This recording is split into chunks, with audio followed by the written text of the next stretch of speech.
the Silk Road would really develop into a very, very important um, network of roads, but also in some cases sea routes connecting China with many parts of the world, a very important network of trade.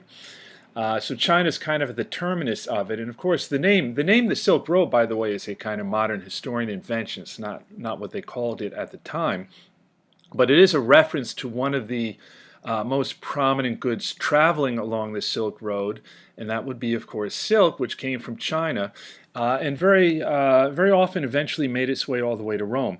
Now, we should be clear: there's no like caravan or individual traders who actually went all the way from China to Rome. They would go to various points in between.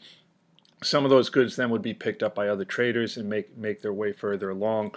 And so, among other things, silk eventually making it to Rome. But Rome and China, very dim awareness of one another during this period. But really nothing resembling in diplomatic relations or any kind of real international interaction. I mean, really very little specific knowledge about one another. And in fact, most Chinese foreign trade was with the immediate neighbors, right? So of course, exporting silk, again, some of which would eventually make its way further along. Other items would be lacquer and metalworks.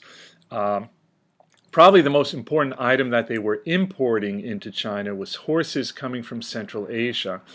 And there are some who feel horses actually originated there, but in any event, they became very important for the development of their army, along with various other domesticated animals, jade, woolens, and indigo.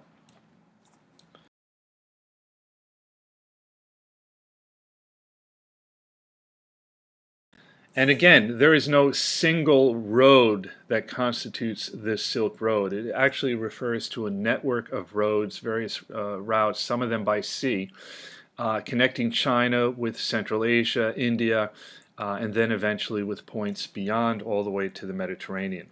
Well, as generally happens with dynasties, they rise, they flourish, and then eventually go into decline. And of course, this fits in very nicely with the whole Confucian concept of the mandate of heaven. Decline in this case with the Han Dynasty.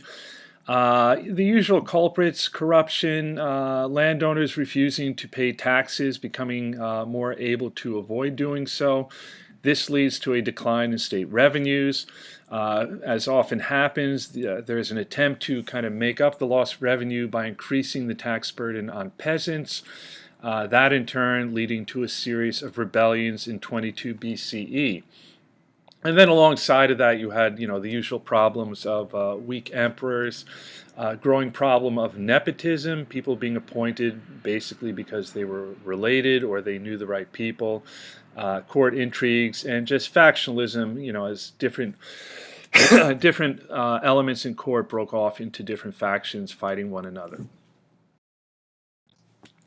You could argue, right, if you're going to make these kind of sweeping reforms, you have to take into account the various parties who stand to lose and find a way to somehow, either contain them or ameliorate them. In this case, a lot of merchants and large landowners are not happy, so they're going to resist.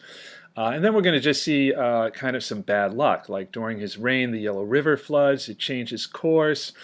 This destroys a large part of the northern irrigation systems, which leads to poor harvest and famine. And then he has to deal with an attack from the Xiongnu in the north, who overrun the borders there. So some things that are kind of beyond his control. But in any event, right, just things go horribly wrong. And finally, in 18 CE, Wang Mang is overthrown and eaten by rebel troops, or at least so goes the legend. Whether they actually ate him or not is not entirely clear. But certainly, even the fact that a story like that might actually start to spread would surely be an indication of his utter failure as a ruler, likewise to establish a new dynasty. And in fact, the Han Dynasty will briefly reestablish itself in a somewhat indirect way under a fellow named Liu Shu, a powerful landowner who is in some way related to the imperial family. So he establishes a new dynasty in 25, but kind of claims that he's only continuing the Han Dynasty.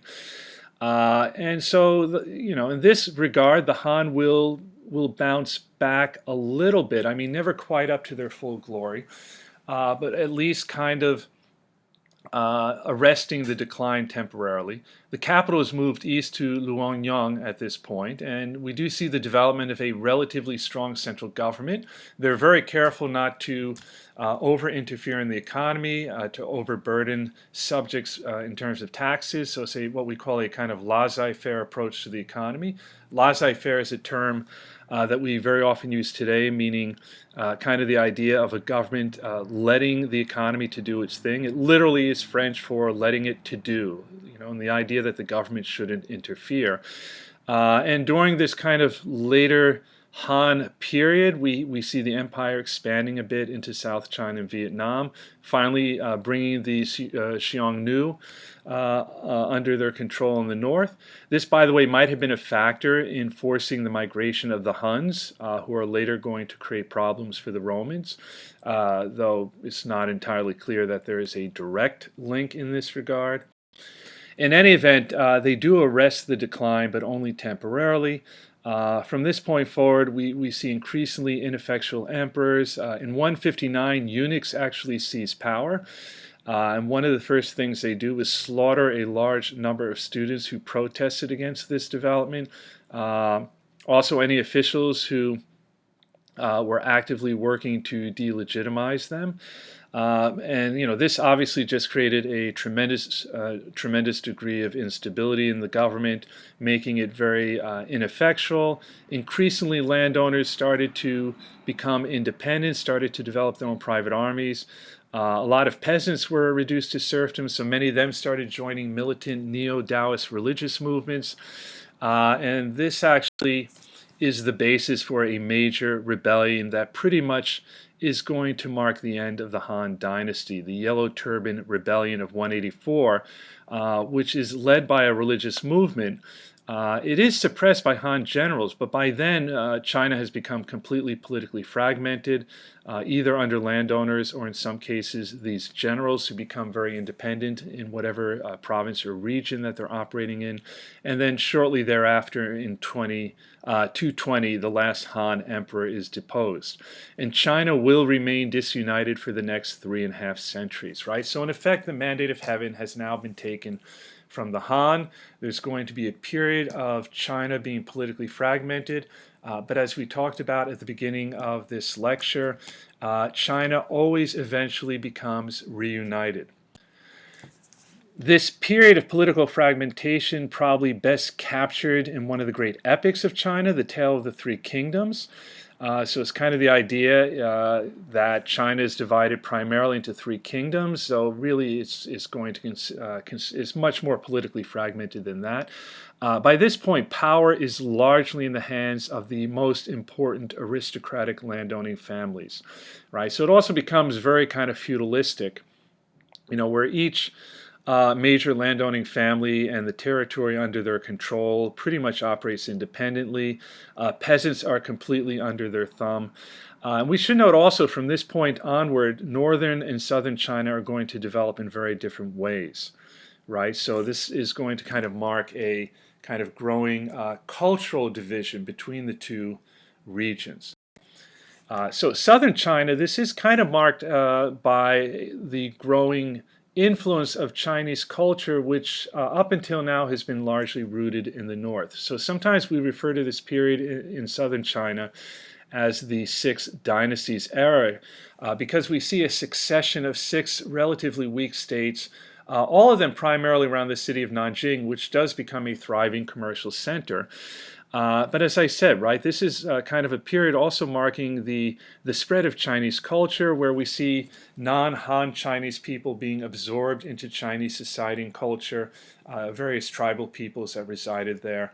And a big part of this also is going to involve the spread of Buddhism.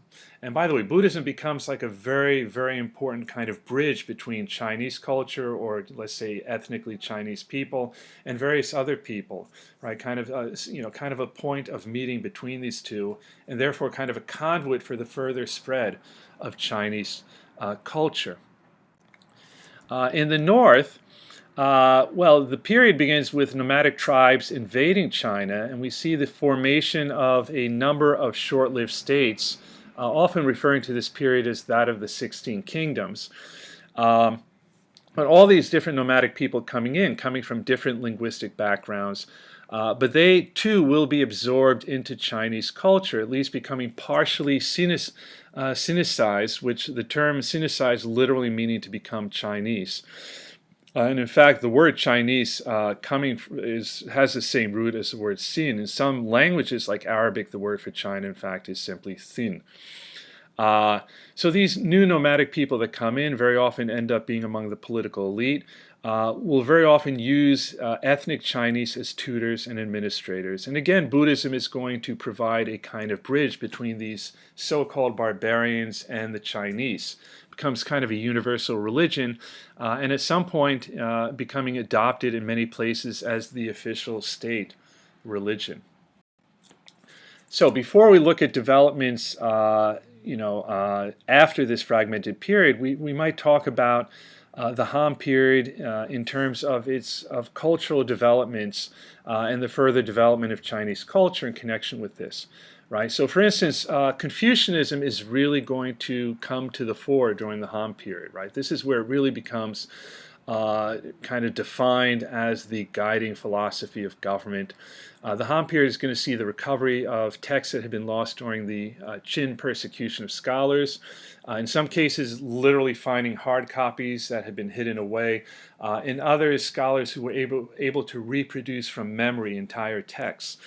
And so there would also be kind of a long period of debate about the authenticity of various texts, with councils being held to determine the true meaning of the Confucian classics. But they're kind of establishing what very often in religion we call the canon, right? Kind of what are considered to be the legitimate texts that define what it is in a religion. You would say what we believe, what are the specific beliefs that we hold in connection with our faith, certain practices, and so forth. So kind of the equivalent of that with respect to Confucianism.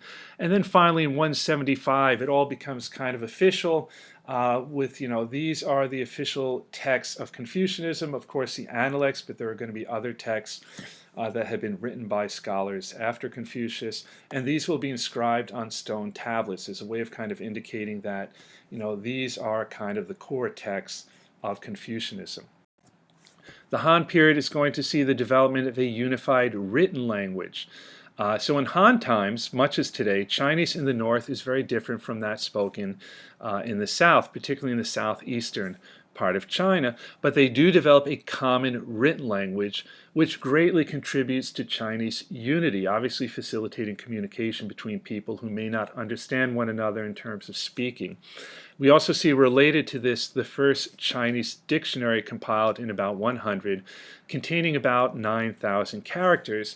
And I think most of us know, but just to make sure we do, Chinese is not a phonetic alphabet, right? So you have a huge number of characters, and it becomes in part a sign of how scholarly you are, how educated you are, that you know more characters than less, right? One very important concept that develops during this period is that of yin and yang. So first of all, if you're a Chinese scholar, it all starts with Confucianism, and you are expected to learn the Confucian classics beginning with the Analects by heart. And many of these scholars will go on to write commentaries about them, what they actually mean, how they should be applied to problems of government, of life in general, and so forth.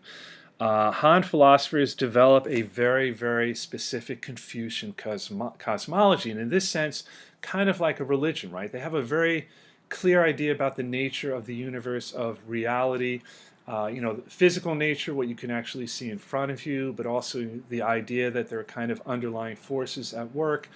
They're certainly very much concerned with the structuring and order of society.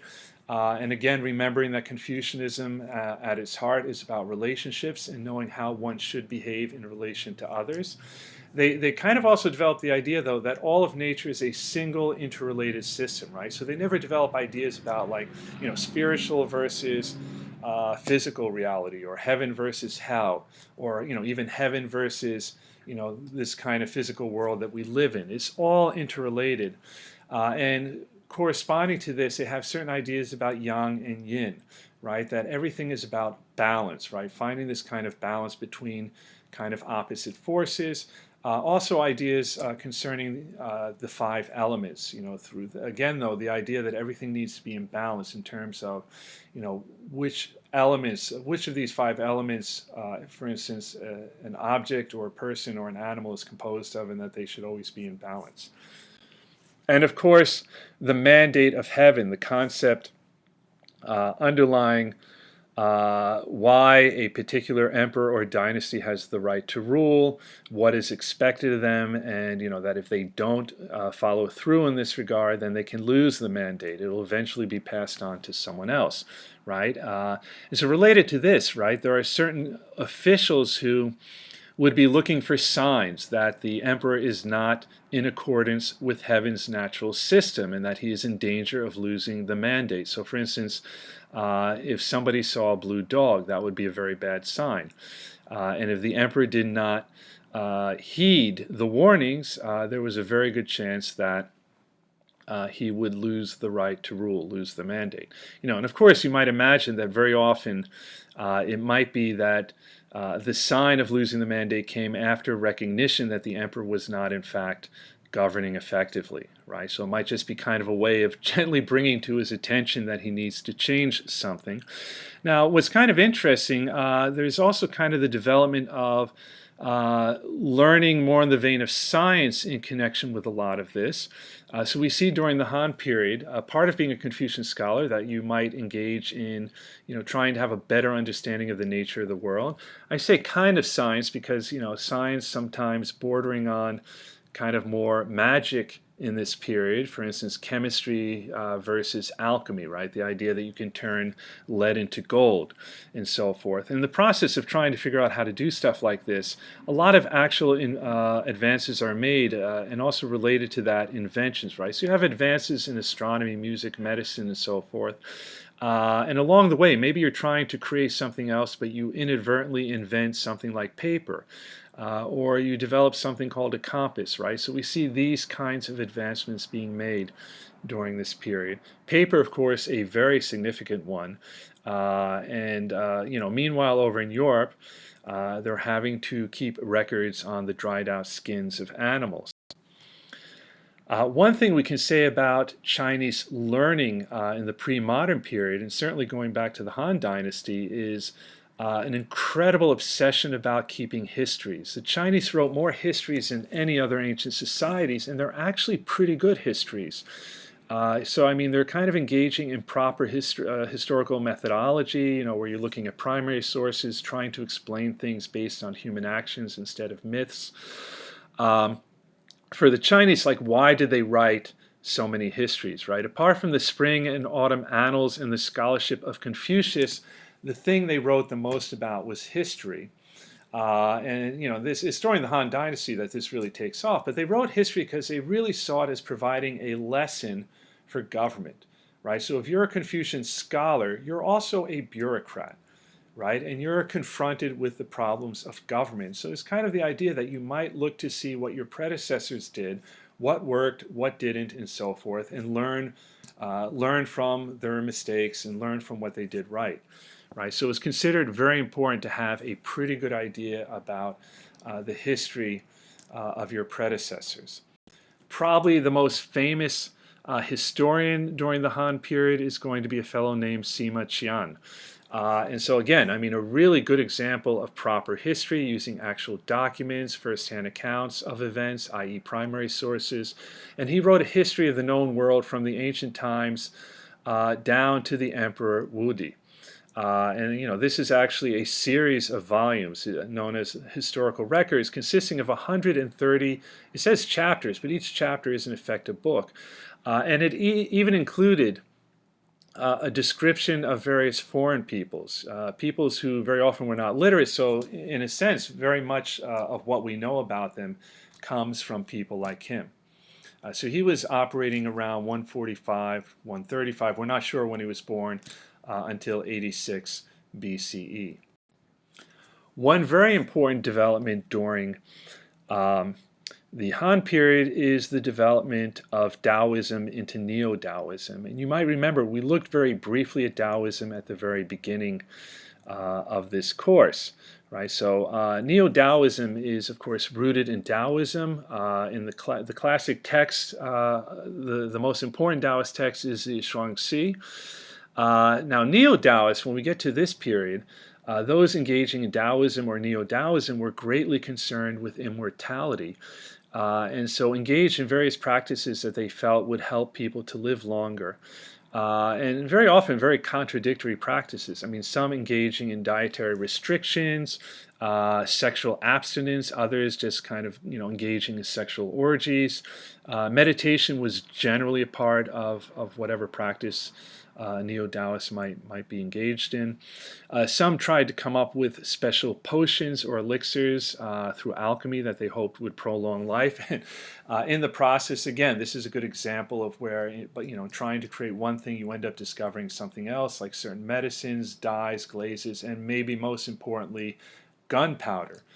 Which the Chinese invented, but were not actually the first to really apply it militarily in any meaningful way.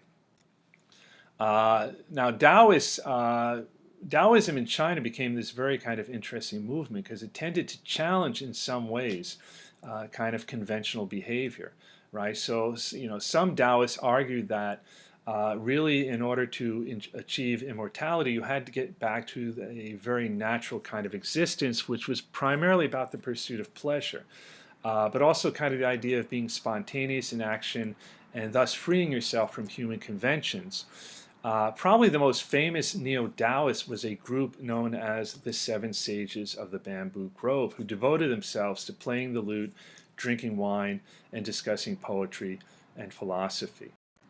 And here we can see them, or at least one artistic depiction of them, though strangely enough, when you're looking at it, you're thinking maybe that immortality thing wasn't working out too well for them. Now, Neo-Daoism was very, very compatible with popular religious cults, which vary tremendously from place to place. But in this regard, so Taoism kind of became kind of intertwined with some of the related practices, and this is part of the transformation into Neo-Daoism, right? So as far as kind of popular religions, very often it could be any kind of a combination of beliefs, practices, superstitions, very often involving multiple gods. And kind of mythical figures that were immortal and so forth. Within popular religion, there was also very familiar to people coming from a Christian background, the idea that there's this battle between good and evil. Those who behave well will be rewarded after death by going to heaven or some form of heaven. Those who are bad in this life will be punished in some form of hell. And you find various kinds of religious figures like priests, shamans, seers, and sorceresses. And this is really for kind of regular people. A lot of these kind of practices wouldn't really be engaged in by political elites, shall we say Confucian scholar bureaucrats who would have considered themselves too educated to believe in this kind of thing. Nonetheless, up until around the 2nd century CE, you even had, in some cases, with respect to popular religion, a kind of church organization, right, and a kind of hierarchy.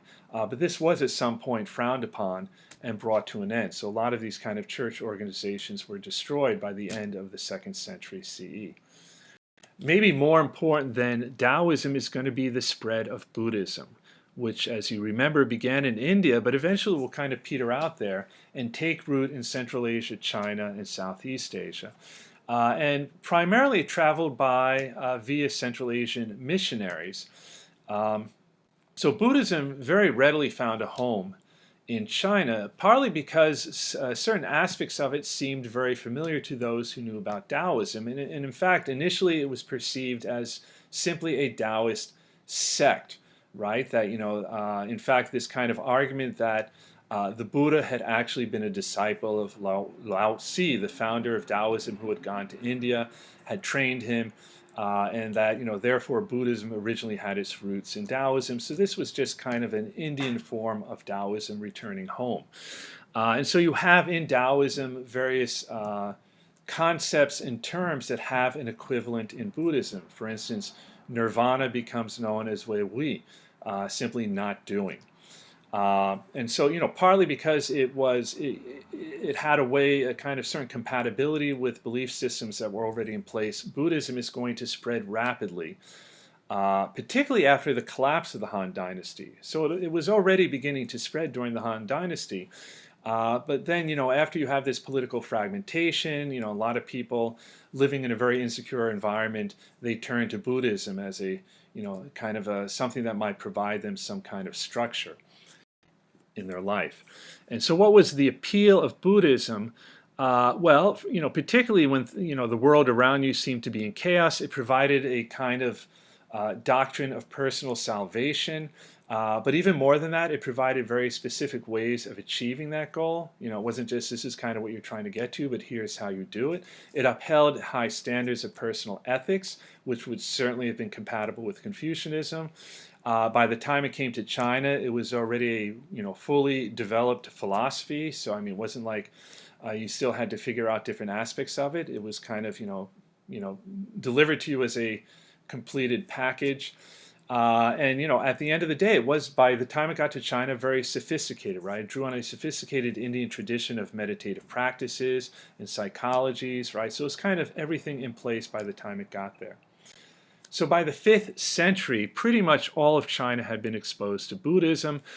We should note it was generally supported by the emperors, some of whom fully embraced it, such as Emperor Wu.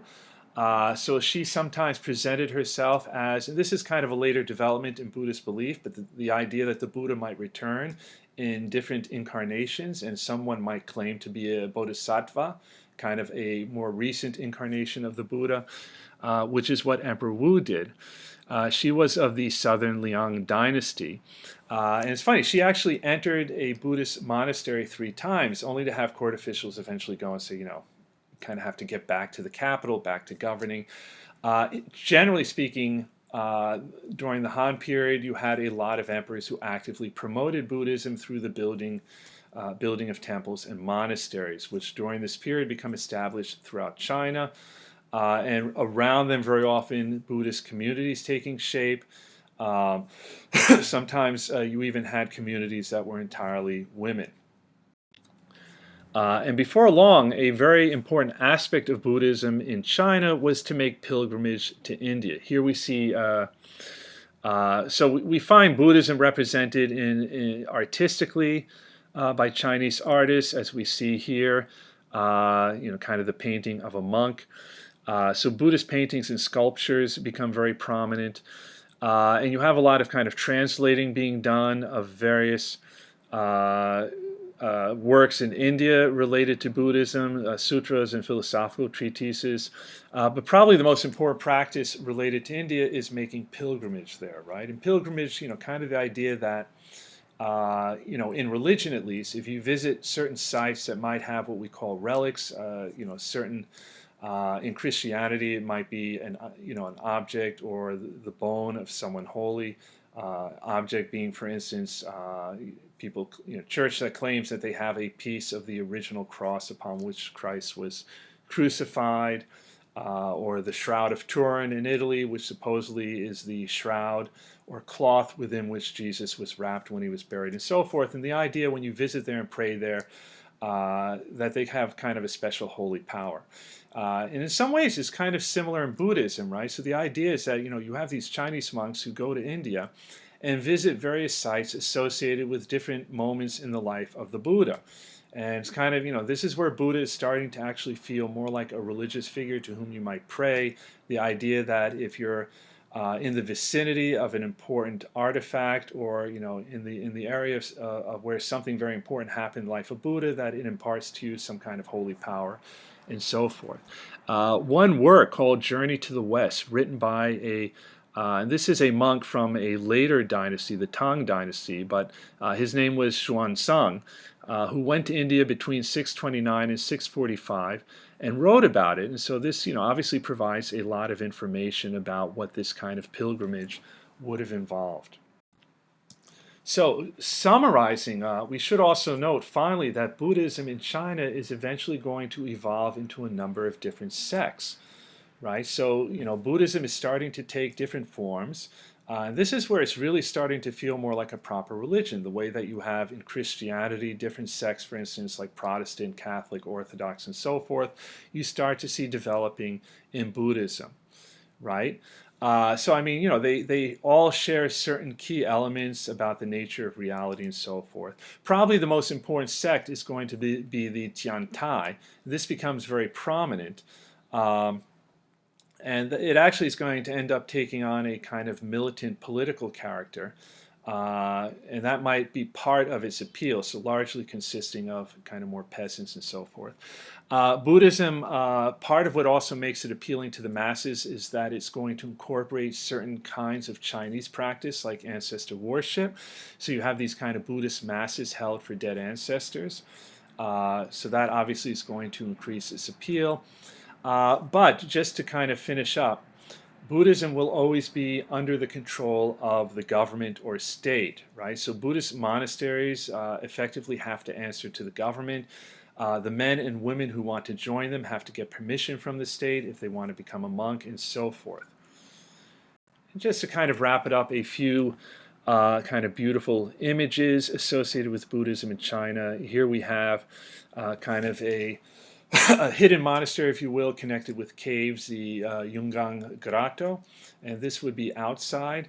And so you see statues of the Buddha, but with elements that reflect kind of Chinese ethnicity more than Indian, but also certain artistic elements. And this is quite large. I mean, those kind of potted plants in front of the statue of Buddha to the left, that's about the height of a person. And here we see the interior of the Yungang Grotto. And by the way, part of the reason some of these kind of monasteries have survived is because they really did become like so hidden that in the 20th century, during the Chinese Cultural Revolution, when many different temples and monasteries and art and sculpture associated with Buddhism was destroyed, they managed to remain unscathed, right? Simply because nobody knew they were there, and then they were kind of rediscovered later, fully intact. So we're quite happy for that. In any event, that kind of ends our discussion of the Han Dynasty. Our next chapter will continue with developments in China, but I'll leave you for now. And please remember, this is part 2, but yeah, I probably should have made that clear at the beginning. But look forward to talking to you soon.